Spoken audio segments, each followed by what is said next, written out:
Hello friends, welcome back to our channel. ఈరోజు మన వీడియోలో అప్పటికప్పుడు తయారు చేసుకునే టమాటా ఊరగాయని చేస్తున్నానండి. దానికోసం ఒక పాన్ పెట్టుకొని దానిలో 1 కప్పు నూనె వేసుకుంటున్నాను. నూనె వేడయ్యాక అందులో 1 కేజీ తరిగిన టమాటాని వేస్తున్నానండి. టమాటాలు ఫస్ట్ శుభ్రం చేసుకొని నీట్గా క్లాత్తో తుడిచి ఆరపెట్టుకోవాలండి. ఆ తర్వాతనే ఈ విధంగా టమాటాలు పీసెస్గా కట్ చేసి నూనెలో వేసుకోవాలండి. ఈ ప్రాసెస్ అంతా నేను ముందే చేసి పెట్టుకున్నానండి. శుభ్రం చేసి నీట్గా తరిగి పెట్టేసుకున్నాను. తర్వాత ఈ విధంగా స్టార్ట్ చేశాను. ఇప్పుడు అందులోకి ఒక 1/2 టీ స్పూన్ పసుపు, ఒక 1/4 కప్పు సాల్ట్ వేస్తున్నానండి. ఇవి వేసి ఒకసారి మిక్స్ చేసుకొని దాన్ని అదే విధంగా ఒక మీడియం ఫ్లేమ్ మీద ఉడకనివ్వాలండి.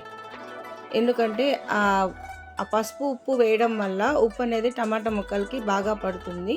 మళ్ళీ ఎక్స్ట్రా యాడ్ చేసుకోవాల్సిన అవసరం అయితే ఉండదు. అందువల్ల స్టార్టింగ్లోనే ఎంత అవసరమైతే అంత ఉప్పు వేసేసుకుంటున్నాను. ఇప్పుడు వీటిని కొంచెం సేపు ఉడకనిద్దాము.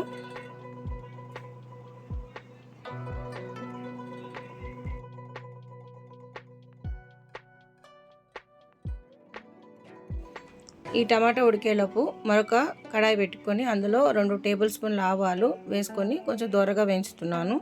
అందులోనే ఒక 1/2 టీ స్పూన్ మెంతులు కూడా వేస్తున్నానండి. మెంతులు తక్కువ వేసుకోవడం మంచిది, లేదంటే చేదు వచ్చేస్తుంది. వేగిపోయాయండి.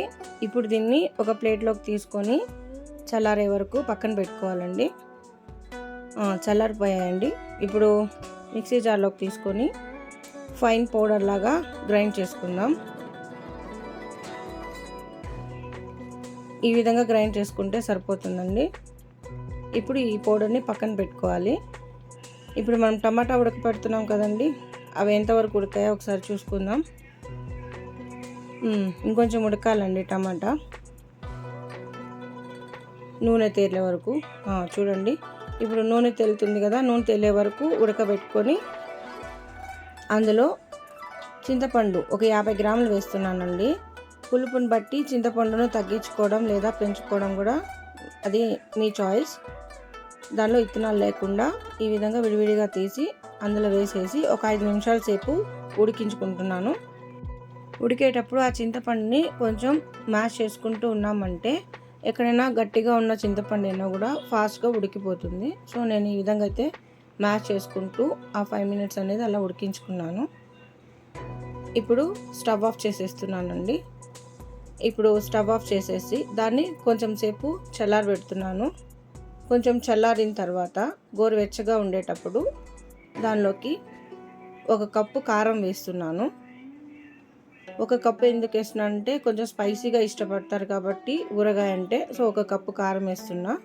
మళ్ళీ మనం గ్రైండ్ చేసి పెట్టుకున్నటువంటి మెంతులు, ఆవాలు పౌడర్ ఉంది కదండి, అది కూడా వేసేస్తున్నాను. ఈ పౌడర్ కొంచెం గోరువెచ్చగా ఉండేటప్పుడు వేసామనంటే ఆ వేడికి ఈ మసాలా ఫ్లేవరు పచ్చడికి బాగా పడుతుందండి. ఆ బాగా పట్టడం వల్ల మంచి వాసన వస్తుంది. ఆ పచ్చడి అనేది ఓపెన్ చేయగానే ఏముంది వాసన, తినేద్దాం అనిపించేలా ఉంటుందన్నమాట. ఈ విధంగా మొత్తం ఆ మసాలా అంతా కలిసేలాగా మిక్స్ చేసి పక్కన పెట్టుకుంటున్నానండి. ఇది పూర్తిగా చల్లారే వరకు.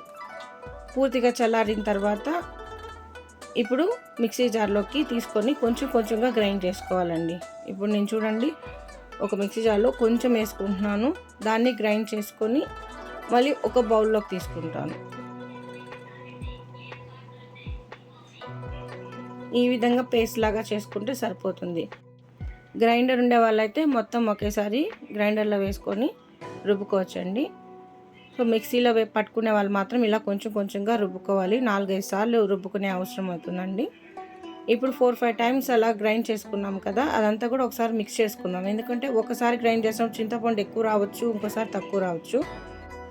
ఇప్పుడు తాలింపు వేసుకోవడానికి ఒక పాన్ పెట్టుకొని అందులో 3 టేబుల్ స్పూన్ల నూనె వేసుకుంటున్నాను.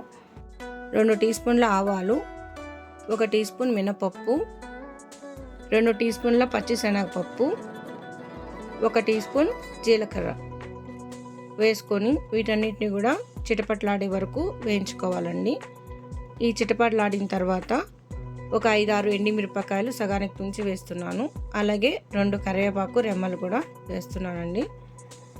ఇప్పుడు స్టవ్ ఆఫ్ చేసేసుకోండి. నూనె వేడిగా ఉండేటప్పుడే 10 నుంచి 15 వెల్లుల్లి రెబ్బలు ఇలా తొక్క తీసుకొని వేసేసుకుంటున్నానండి. ఇప్పుడు ఈ తాలింపు చల్లారే వరకు పక్కన పెట్టుకోవాలి. చల్లారిన తర్వాత మనం రుబ్బి పెట్టుకున్నాం కదండి టమాటాలు, దాన్ని దీనిలోకి యాడ్ చేసేసుకుంటున్నాం.